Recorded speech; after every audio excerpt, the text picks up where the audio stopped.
And we're back here on the GSMC Baseball Podcast, bringing you our second segment. But before we do that, I'd like to ask you again to please like and follow the show. We do get a number of questions from viewers to ensure that your question does get read in the air. Please use the link, gsmcpodcast.net. It really does help the show, and it really does mean a lot, so thank you so much for that. And let's get back into the show for today. All right, so our second segment is going to be talking about, of course, the New York Mets and their sweep over the New York Yankees in the Subway Series. Again, I make no secret of it on the show that I am a diehard Mets fan. You can see the Mets jersey right over there, that Hawks jersey as well as the Kodai Senga jersey who plays for the Mets. There's a few other Mets jerseys as well out of frame right now. So I make no secret of that, but I'm going to try to put that aside when I'm talking about this. I'll try to be as objective as possible, but I'll tell you, man, it's really fun being a Mets fan. I haven't felt this way since 2022 when we were really winning, and I don't know, this team is looking fantastic. I mean, you could argue that we've been the best team in NL since June. We've been absolutely fantastic, and we just demolished the Yankees, not just in these two games, but the two before as well in Citi Field, just the overall Subway Series this year. As much as I think the Subway Series and the rivalry, quote-unquote, of the Mets and the Yankees has lost a little bit of the juice in the past few years, it's always fun to beat the Yankees. It just is. They're right across town. Again, I can take the subway to get there, Subway Series. So it's always fun to be able to beat them and kind of get bragging rights over everyone you know is a Yankees fan.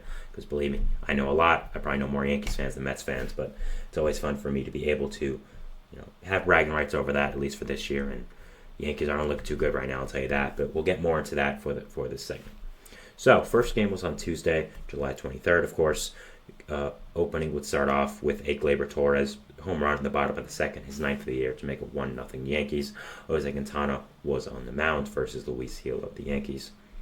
Top of the fifth, Francisco Lindor would end up tying up this game with a hit by pitch with the bases loaded to tie the game at 1-1 for the Mets.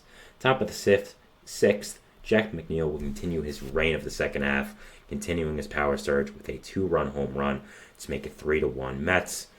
And wow, 5 home runs in the second half. Almost hit one yesterday as well, that Juan Soto robbed. So he's just an absolutely fantastic with this. By the way, I wanted to interrupt this quickly for a little bit of breaking news. It's being reported that Mason Miller will be placed on the injured list today with a fracture of his pinky. So that's nice.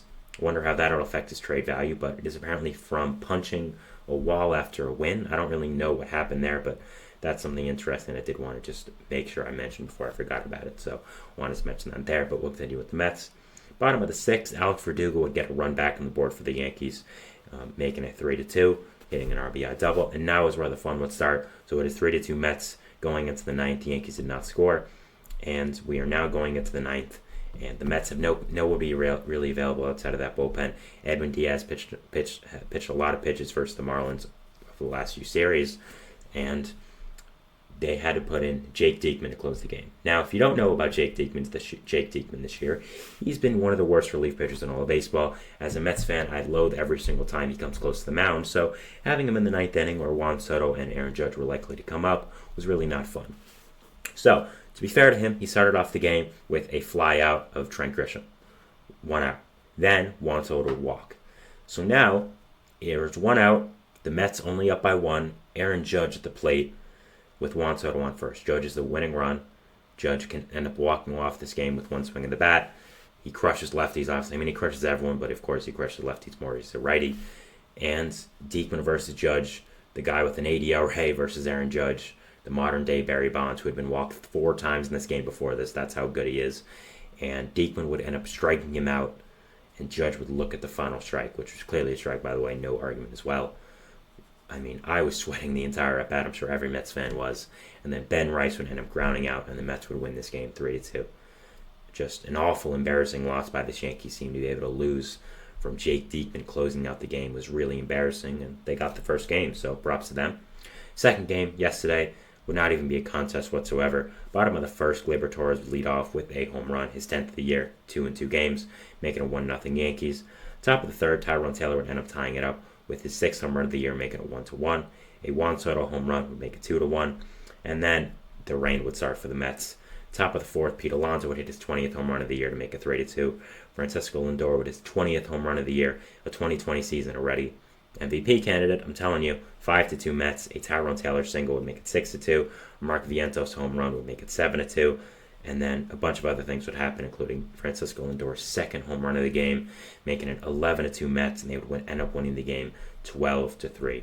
Lindor has owned the Yankees throughout his career now. I think he has 12 home runs throughout his career. Of course, it's that big grand slam in the playoffs as well, a long time ago back when he was with the then Indians. So overall, just an absolutely fantastic game for the Mets. Being able to blow out this Yankees team was incredibly impressive, and I got to talk about it. The Yankees are really struggling. I believe they're 11-22 in their last 33 games, something like that. Just, they're really not looking good right now, and if I'm them, to be honest, I'm starting to panic. I think before it was a lot of, they're just going through their cold stretch. They've been so good all year. They were bound to be this bad eventually, but no, this is something that you really have to wonder about right now, and you have to wonder, how good is this Yankees team really? I know Luis Severino got a lot of flack for saying that the Yankees only have 2 good hitters, but let me tell you, he was right then and he's right now. I don't understand at this point, and I'll be completely serious, why anyone pitches to Juan Soto or Aaron Judge. If I'm a pitcher on the mound, and I get 2 outs to start off the game, I'm walking Soto, I'm walking Judge, I'm facing whoever is after. I'll let them beat me. If they beat me, go ahead. I'm fine with that. But you just cannot throw to Judge and Soto at this point. They're so good, and nobody else is.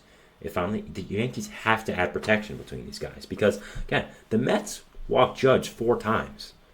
The only reason they didn't walk Soto was because they had a lefty on the mound for a majority of the game and then put in the lefty throughout the bullpen. There's no point in pitching to these guys when you have guys who are not major league hitters after them. Austin Wells is not having a good season. You got Jahmai Jones leading off. Seriously? J.D. Davis hitting 4th in your lineup. In 2024, is that seriously you want to go with? So the Yankees need to add protection around this lineup, and I'm starting to worry if I'm them if I don't add at the deadline. There's a lot of players you can get, and I'll talk about it.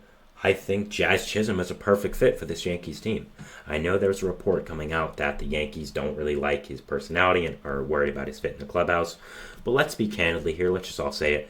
The Yankees have a history of acquiring people with domestic violence allegations. It has happened many times. Domingo Germán, Aroldis Chapman. Jazz Chisholm has done nothing like that. He's a guy who likes flipping bats and wearing colors. I don't understand why that would be any different. At the end of the day, he's a great player. There's no real off-the-field concerns. He's been nothing but a model citizen off the field. I think that Chisholm would be a great fit with this Yankees team, provides versatility for them. When Soto or Judge need a day off, he can play in the outfield. He can play second base, which is really what they want. He adds a perfect leadoff presence to this team. His swing works perfectly in the short porch of Yankee Stadium. Can steal bases, can add a lot of energy to this team, and I think really just adds a lot of length to your lineup. You put him in the leadoff spot, you then have a really fantastic top 3 that leads off the game of Jazz, Soto, and Judge. You then have the ability to move guys down when they're healthy. Jason Dominguez probably slots into the 4, Stanton slots into the 5. You can then have Ben Rice over there. Austin Wells potentially gets better. You can move Gleyber Torres down, and even though Gleyber Torres isn't having as great of a season as he usually does, he's still a very valuable threat. So I think adding someone like Jazz would really help out a lot to adding to this length of the lineup. And players who aren't doing the best this season could be able to be moved down and try to work on that and not be forced into high leverage situations. Yes, Gleyber Torres hit 2 home runs leading off, but at the same time, you don't want him leading off because of how bad he's done this year. Adding a guy like Chisholm would really help out. And also, you need bullpen help. I think you need at least 2 bullpen arms where it stands right now. I'm going to talk about who I think that I'll have them acquiring on Monday. Again, that's my big trade deadline show. So, overall, the Yankees have a lot of needs. They really have not done well so far. And overall, I just really think that there is a lot that the Yankees need help with. And you notice I have not talked about the Mets much in this segment, and that's because our third segment is going to be about the Mets, which I am going to transition to right now. It's going to be about the Mets and the Braves. They have a series coming up starting tonight, a 4-game series, which is huge. We'll explain why. So I'll be going over that and explaining just everything about that. And also hello to Diggs, by the way, 1 in the chat. Hi, how are you? So we're going over the Mets and the Braves, previewing their series and just talking about it all together. So we're going over that, and we'll see you after the break. So thanks, and bye. Looking for your daily fix of sports talk without having to pay for it? GSMC Sports Network is available on YouTube. Just search GSMC Sports Network. Get your fix of daily sports talk shows on YouTube, absolutely free. NFL, college football, NBA.